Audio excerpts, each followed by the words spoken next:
Bienvenido a un espacio donde el terror es real y la curiosidad peligrosa.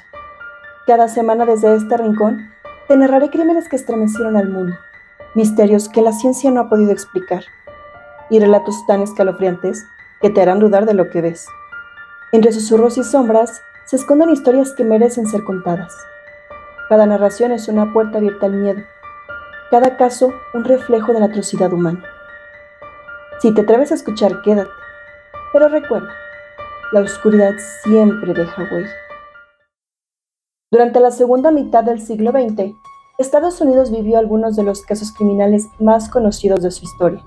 Nombres como Ted Bundy, John Wayne Gacy o el asesino de Green River se convirtieron en sinónimo de terror. Sin embargo, existe un caso que continúa desafiando investigadores, criminólogos y especialistas en criptografía más de medio siglo después.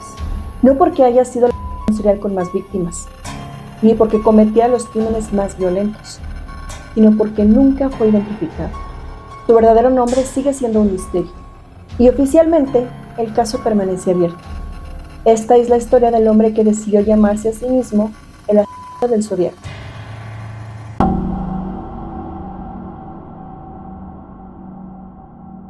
El inicio del terror.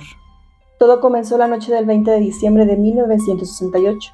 En aquella época, el norte de California era una región tranquila. Los jóvenes acostumbraban reunirse en caminos rurales y estacionamientos alejados para conversar, escuchar música o simplemente pasar el tiempo lejos de la ciudad. Eran lugares muy oscuros, con muy poco tránsito y escasa presencia policial. Esa noche, David Faraday, de 17 años, y Betty Lou Jensen, de 16, salieron a su primera cita. Después de recorrer varios lugares, estacionaron su automóvil en Lake Herman Road, una carretera aislada entre Benicia y Vallejo. Poco antes de las 11 de la noche, otro vehículo llegó hasta donde se encontraban. Lo que ocurrió durante los siguientes minutos nunca pudo reconstruirse por completo. Las pruebas indican que alguien obligó a la pareja a salir del automóvil. David recibió un disparo a corta distancia. Betty intentó escapar corriendo en medio de la oscuridad. No llegó muy lejos. Fue alcanzada por varios disparos antes de caer sin vida. El asesino abandonó el lugar sin llevarse dinero, joyas o cualquier otro objeto de valor. No hubo señales de agresión íntima. El único objetivo parecía morir. Cuando la policía llegó, las autoridades pensaron que se trataba de un crimen aislado. Las familias no conocían enemigos, no existía un motivo evidente, y durante los siguientes 6 meses no ocurrió ningún ataque similar. La investigación comenzó a enfriarse, pero el responsable seguía libre. La noche del 4 de julio de 1969, mientras miles de personas celebraban el Día de la Independencia, otra pareja decidió estacionarse en un sitio conocido como Blue Rock Spring Park, cerca de Vallejo. Dentro del automóvil estaban Darlene Ferrin, de 22 años, y Michael Magoo, de 19. Poco antes de la medianoche, otro vehículo entró al estacionamiento. El conductor permaneció unos minutos observándolos. Después se marchó. La pareja creyó que todo había terminado, pero apenas unos minutos después, el mismo automóvil regresó. Se detuvo justo detrás de ellos. Un hombre descendió con una linterna en la mano. La dirigió hacia el interior del vehículo. Y durante unos segundos, Darlene y Michael pensaron que se trataba de un policía realizando una inspección. Entonces comenzaron los disparos. El ataque utilizó una pistola de 9 milímetros. Los primeros impactos alcanzaron a ambos ocupantes. Cuando parecía dispuesto a marcharse, escuchó que Michael seguía con vida. Regresó, se acercó nuevamente al automóvil. Paró varias veces más desde muy corta distancia. Después desapareció en la oscuridad. Darlene fue trasladada al hospital, donde falleció poco después. Michael sobrevivió. Su testimonio proporcionó la primera descripción del agresor. Lo recordó como un hombre blanco, robusto, entre 26 y 30 años, con cabello corto y rostro ovalado. No era una descripción suficiente para identificarlo, pero era el primer retrato del hombre que comenzaría a sembrar el terror en California. 40 minutos después del ataque, ocurrió algo completamente inesperado.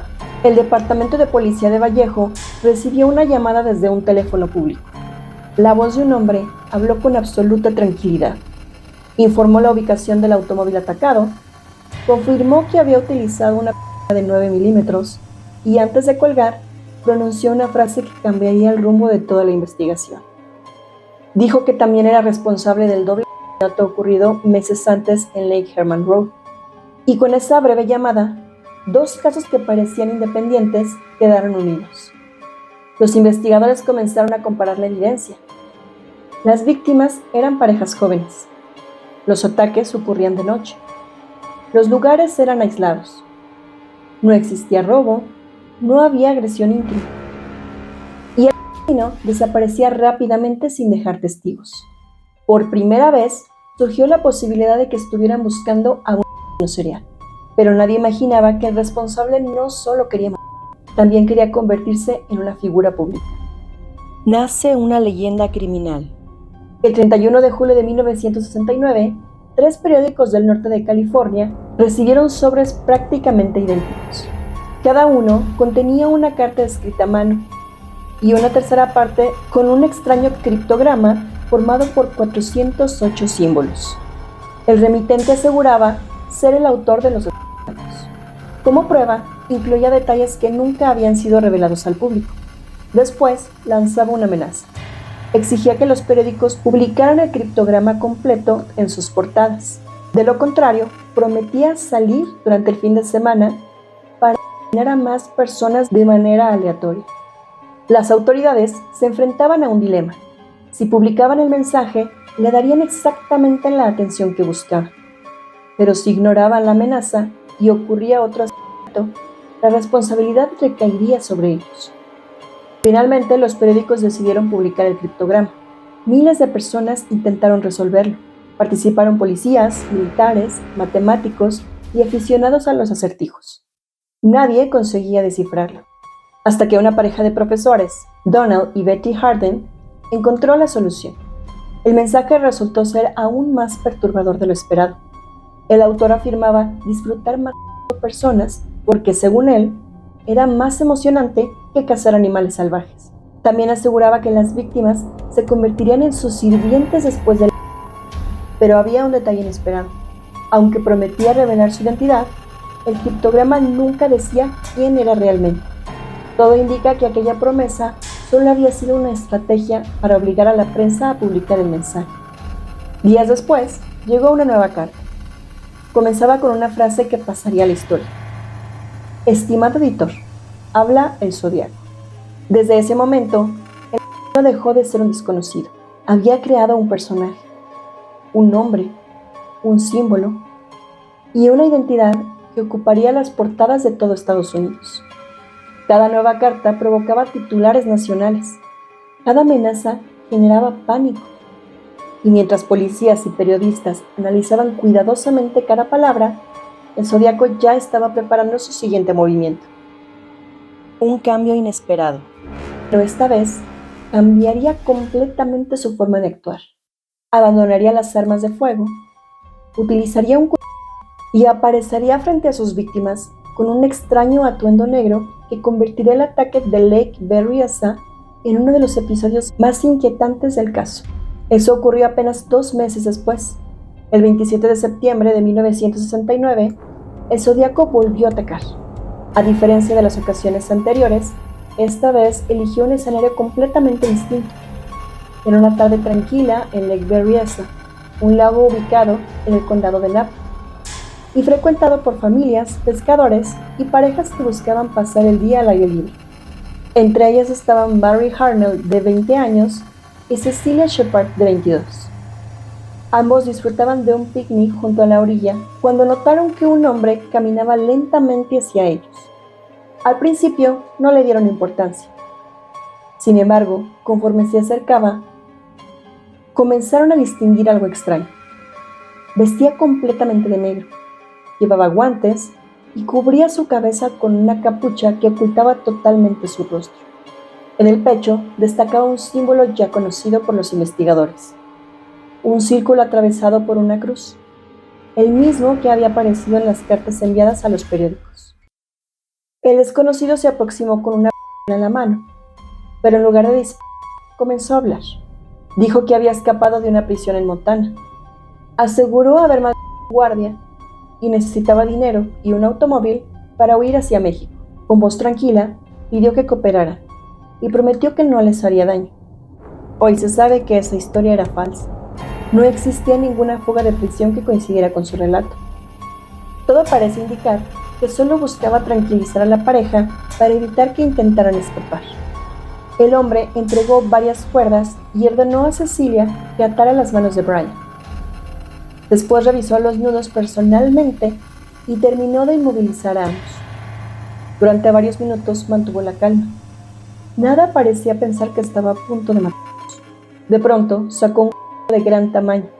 Sin decir una palabra más, comenzó a Brian. Después se dirigió hacia Cecilia y la atacó repetidamente. Cuando terminó, caminó hasta el automóvil de las víctimas y escribió un mensaje en la puerta con un marcador negro. En él anotó las fechas de los ataques anteriores y añadió la del nuevo crimen, junto a las palabras Bite Knife, dejando claro que él era el responsable. Era la primera vez que afirmaba una escena del crimen. Contra todo pronóstico, Brian Hartnell sobrevivió. Su testimonio se convertiría en uno de los más importantes de toda la investigación. Describió con detalle la voz del agresor, su forma de caminar, el extraño disfraz que llevaba puesto. Cecilia Shepard también llegó con vida al hospital. Sin embargo, 2 días después, falleció debido a la gravedad de las heridas. Una hora después del ataque, el departamento de policía de Napa recibió otra llamada telefónica. La voz era tranquila. El hombre informó que había ocurrido un doble puñeteo en Lake Berryessa y afirmó ser el responsable. Después colgó.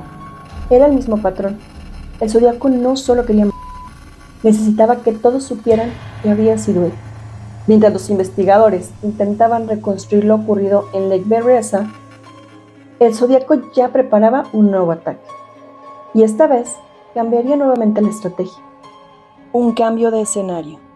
El 11 de octubre de 1969, un conductor de taxi llamado Paul Stein recogió un pasajero en el centro de San Francisco. El viaje parecía completamente normal. Al llegar al barrio del Presidio Hicks, el pasajero sacó un arma y disparó a Paul Stein en la cabeza. Lo que ocurrió después sorprendió incluso a los investigadores más experimentados. El sujeto no huyó inmediatamente. Permaneció varios minutos junto al taxi, registró parcialmente el vehículo y cortó con un cuchillo un fragmento ensangrentado de la camisa de la víctima. Aquel pedazo de tela tendría una enorme importancia semanas más tarde. Mientras el crimen ocurría, 3 adolescentes observaban la escena desde la ventana de una casa cercana. Fueron ellos quienes llamaron inmediatamente a la policía y proporcionaron la mejor descripción física obtenida hasta el momento. Gracias a su testimonio, varias patrullas comenzaron a recorrer la zona. Pero entonces ocurrió uno de los errores más conocidos de toda la investigación. Por una confusión durante la transmisión por radio, el sospechoso fue descrito inicialmente como un hombre afroamericano. Los agentes buscaron una persona con esas características. Mientras tanto, el verdadero culpable, un hombre blanco según los testigos, caminaba tranquilamente por las calles cercanas. Años después, varios policías afirmaron que incluso llegaron a cruzarse con un individuo que coincidía con la descripción correcta. Sin embargo, como el aviso recibido era erróneo, no lo detuvieron. Cuando la central corrigió la información, el sospechoso ya había desaparecido.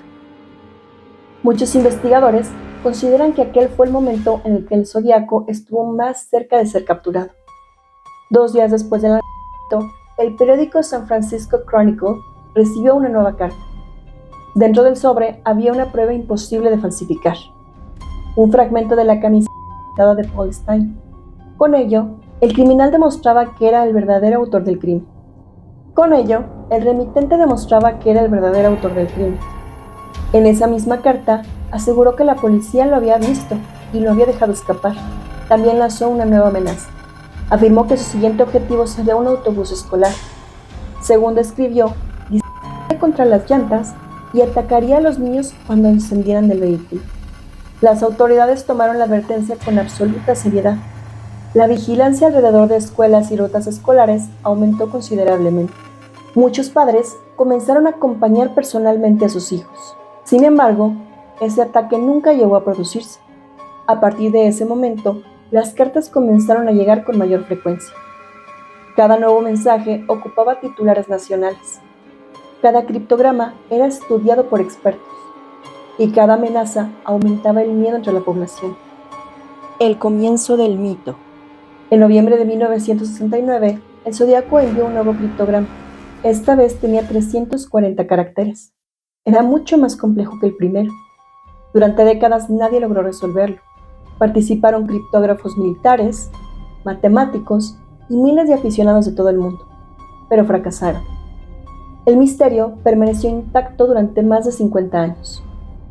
No fue hasta diciembre de 2020 cuando un equipo internacional de especialistas consiguió descifrar el mensaje utilizando técnicas informáticas modernas. Contrario a lo que muchos esperaban, el criptograma no revelaba la identidad de la víctima. En su lugar, repetía varias de las ideas que ya había expresado anteriormente. Decía no temer a la muerte, afirmaba que sus víctimas serían sus sirvientes en la otra vida, y negaba haber realizado ciertas declaraciones que los medios le habían atribuido. El mensaje demostraba que el Zodíaco seguía disfrutando del protagonismo que había conseguido. Con el paso de los meses, las cartas comenzaron a cambiar. Al principio hablaban principalmente de los crímenes. Después empezaron a centrarse en él mismo. Criticaba a la policía, se burlaba de los periodistas, comentaba programas de televisión y reaccionaba cuando alguien interpretaba sus acciones de una manera que no le agradaba. Para muchos especialistas, ese cambio revela que la atención pública se había convertido en una parte esencial de su motivación. Curiosamente, mientras las cartas continuaban llegando, los eventos confirmados dejaron de producirse. El Zodíaco aseguraba haber decenas de personas. Incluso afirmó que el número total de víctimas ascendía a 37. Pero las autoridades nunca encontraron pruebas que respaldaran esas afirmaciones. Oficialmente, solo 5 y 2 sobrevivientes han podido relacionarse con él. Mientras el flujo de cartas disminuía poco a poco, la investigación comenzó a concentrarse en una pregunta que continúa sin respuesta más de 50 años después. ¿Quién era realmente el hombre que se hacía llamar Zodíaco? A medida que pasaban los años, una pregunta comenzó a eclipsar a todas las demás. La respuesta parecía estar siempre al alcance de los investigadores, pero nunca llegaba. Los principales sospechosos. Desde finales de los años 60, cientos de personas fueron entrevistadas y decenas de sospechosos fueron investigados. Algunos llamaron la atención por vivir cerca de las escenas del crimen, otros por su aspecto físico, algunos más por sus antecedentes penales o por declaraciones realizadas por familiares y conocidos. Sin embargo, ninguno pudo ser vinculado de manera definitiva con los. El nombre que más veces apareció durante la investigación fue Arthur Lane Allen. Allen vivía en Vallejo, muy cerca de los lugares donde ocurrieron los primeros ataques. Un antiguo amigo declaró que tiempo antes de que los crímenes fueran conocidos públicamente, Allen le había hablado de un personaje llamado el Zodíaco y de la idea de personas al azar para después enviar cartas a los periódicos.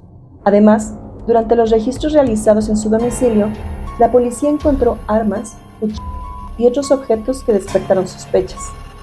Con el paso de los años, Allen se convirtió en el principal sospechoso para varios investigadores. Sin embargo, cuando las pruebas fueron analizadas con mayor detalle, comenzaron a surgir los problemas. Las huellas dactilares disponibles no coincidían con las atribuidas a él. Los especialistas en grafología concluyeron que su escritura tampoco coincidía con la de las cartas del Zodíaco. Décadas después, los análisis de ADN realizados sobre el material biológico recuperado de algunos sobres tampoco lograron relacionarlo con el caso. Aunque muchos continúan creyendo que fue el responsable, nunca existió evidencia suficiente para acusarlo formalmente. Allen murió en 1992 y hasta el día de hoy sigue siendo el sospechoso más conocido, pero no el autor oficialmente identificado. Con el paso del tiempo surgieron otros nombres. Uno de ellos fue Lawrence Kane, un hombre que había sufrido lesiones cerebrales tras un accidente automovilístico y que, según algunos investigadores, presentaba características compatibles con el perfil del asesino. También se investigó a Richard Gaikowski, un periodista cuyo nombre apareció años después gracias a investigaciones independientes. Otro sospechoso frecuente fue Ross Sullivan, un ex empleado de biblioteca cuyo aspecto físico recordaba el retrato hablado elaborado por la policía. En años recientes también se ha hablado de Paul Dower, debido a ciertas similitudes entre sus escritos y las cartas enviadas por el Zodiaco. Y en 2021, un grupo privado de investigadores afirmó que el responsable era Gary Francis Post. La noticia dio vuelta al mundo. Sin embargo, el FBI y las autoridades encargadas del caso aclararon que la investigación seguía oficialmente sin resolverse y que ninguna de esas afirmaciones había sido confirmada. El problema siempre ha sido el mismo. Cada sospechoso parece explicar una parte del rompecabezas, pero ninguno consigue explicar todas las piezas. Mientras algunos coinciden con la descripción física, otros presentan similitudes en la escritura. Algunos vivían cerca de las escenas del crimen, otros conocían tácticas de criptografía, pero ninguno reúne todas las características necesarias para ser identificado sin dudas como el Zodiaco.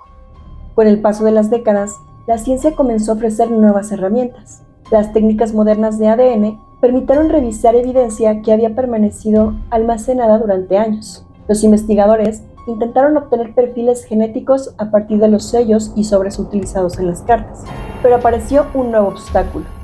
No existía certeza de que el propio asesino hubiera lamido los sobres o los sellos.